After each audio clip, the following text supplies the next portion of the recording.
Yo, what's going on guys? Welcome back to the channel. Now when I was recording this video on the first run, I had a bit of a disaster. My audio for whatever reason didn't work. Look at my stupid little face there. Who are you talking to? No one can hear you, Brett. There's no one can hear you because your audio crashed. I don't know why this happened, guys. It's not ideal, but I'll make do. Anyway, this is the build that I'm using today. It's the Frostcraft Greatsword build again, and I'm taking it into a fight against Alatreon. In retrospect, you know, I'm not too bothered that the audio crashed because it's given me a chance to do some post commentary when I've had a bit more of a chance to digest what happened on my attempts, and it's given me a bit more of an insightful reaction afterwards. So when I'm talking about it now, I've kind of digested everything a little bit more and had a bit more time to think about it.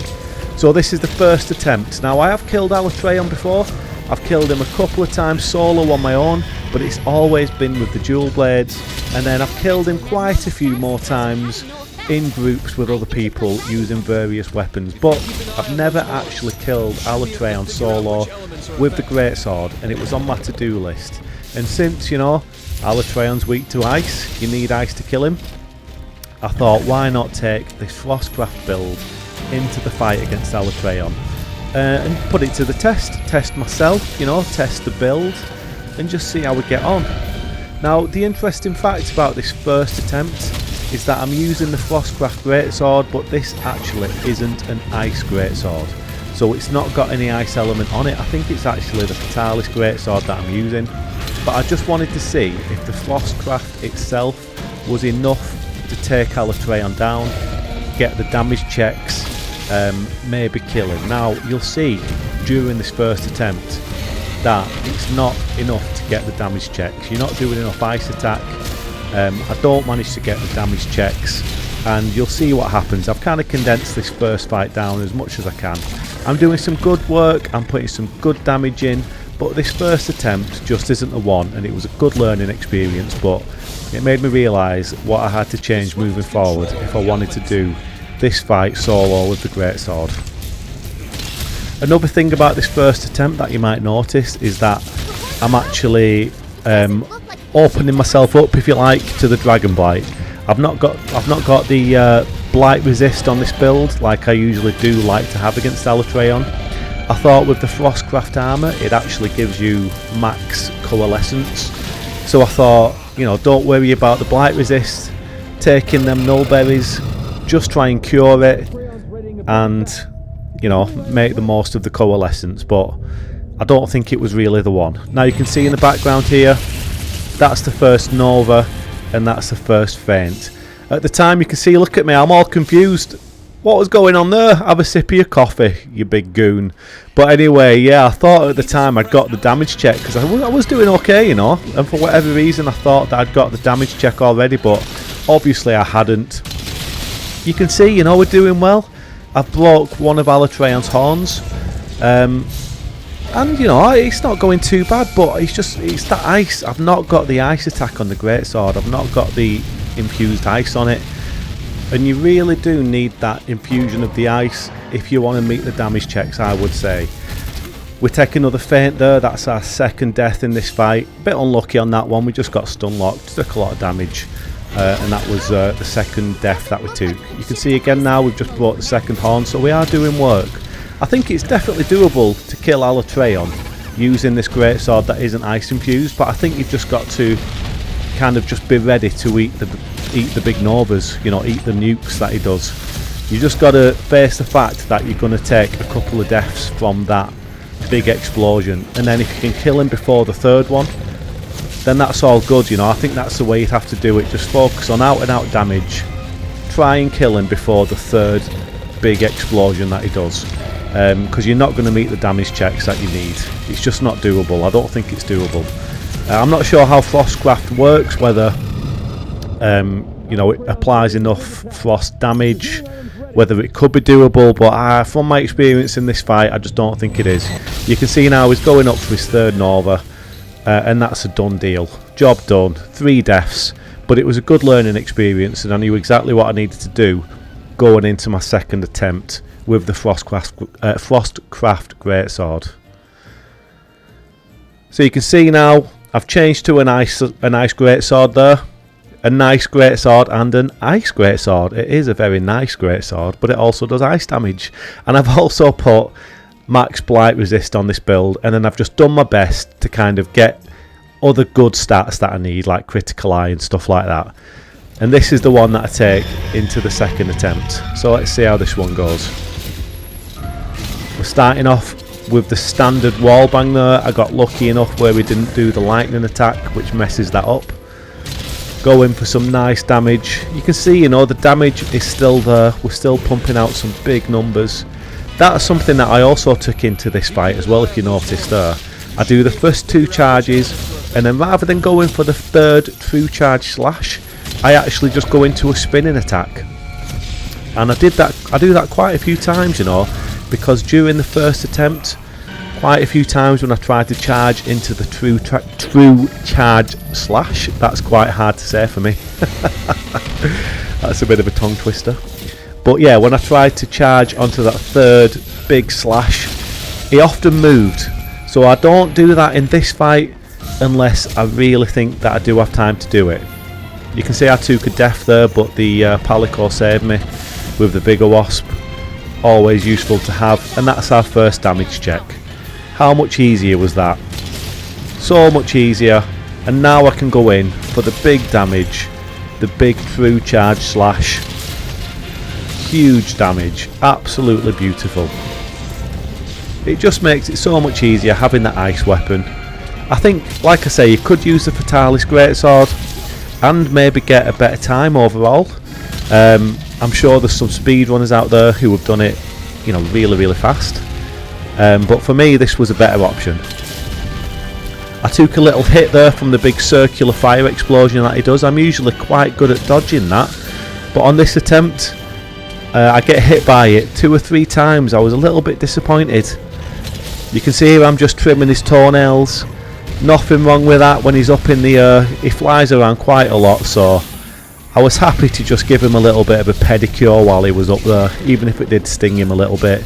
And now I grasp onto him and get down out the sky, you big old schmeagle. And there we go, some more damage.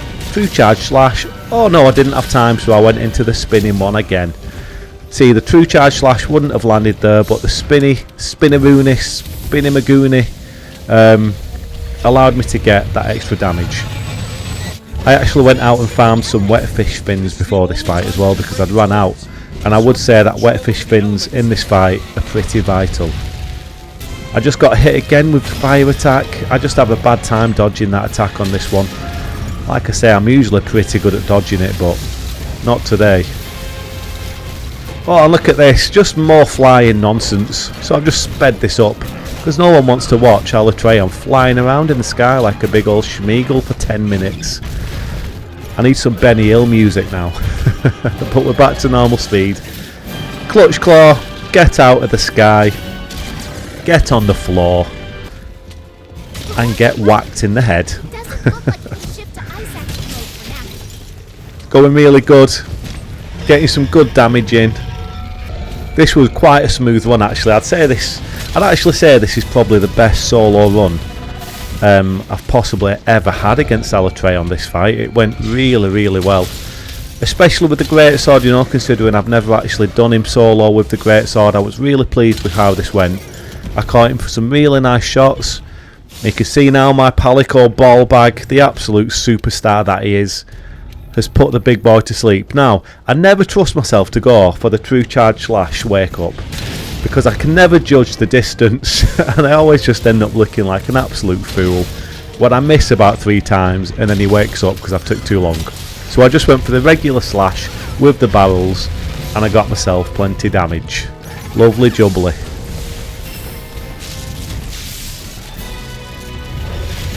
Nice roll there on the dragon phase transformation, and we're going back in for some more damage on the head, trying to get that second horn break. And then I remembered that the front legs do take more elemental damage, so I start focusing on the front legs a little bit more. And we've got the first Nova coming up, which we managed to heal through fine because we did get the damage check.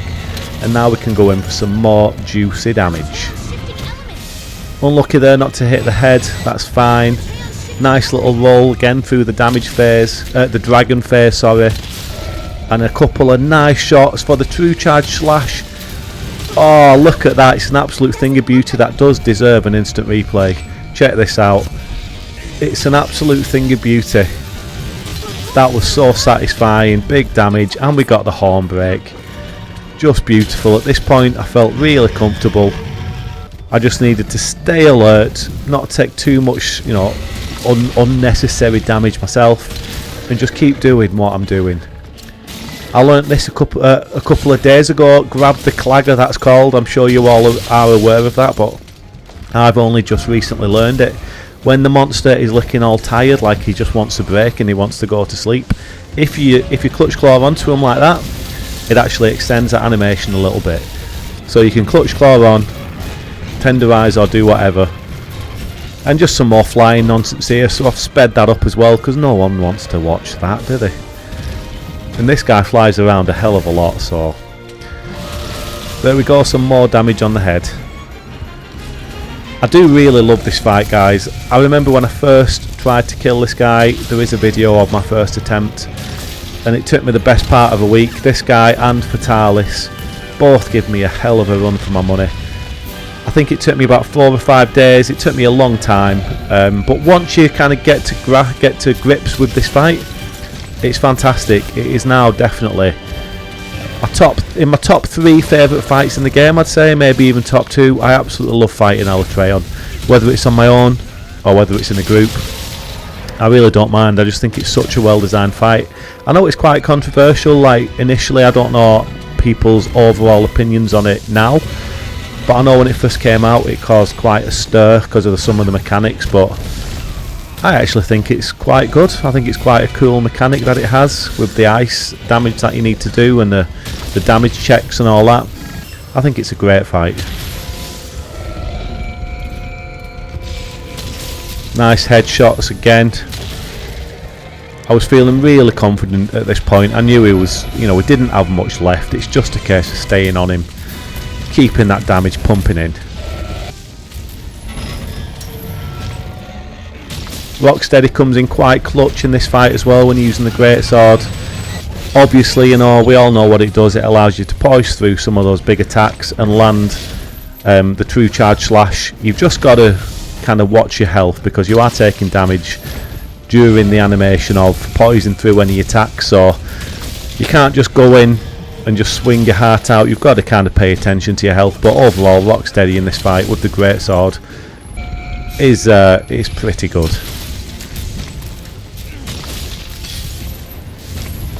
As you can see, what I was just saying there, you know, we poised through some attacks with the Rocksteady, landed a nice bit of damage, bit more flying nonsense, so I managed to clutch claw onto his leg for a bit more damage there. And then that's another damage check. I tenderised his back leg, damage check on the back leg, then we go in for the true charge slash on the head. At this point I knew it was just a matter of getting those last couple of hits in. Tenderise the head, and then I think this might be it, the very last slash, and that's it, job done. I think overall that took about 15-16 minutes. Obviously it's been edited down, but it was quite a straightforward fight and I was really pleased with how I did on that one. Really good. Frostcraft is so much fun. It's such a good play style, especially against Alatreon. It just works really well. If you've not tried it, guys, I implore you to try it. Thanks for watching. Hope you've enjoyed the video. Please do consider subscribing if you like the content. But besides that, I'll see you all on the next one.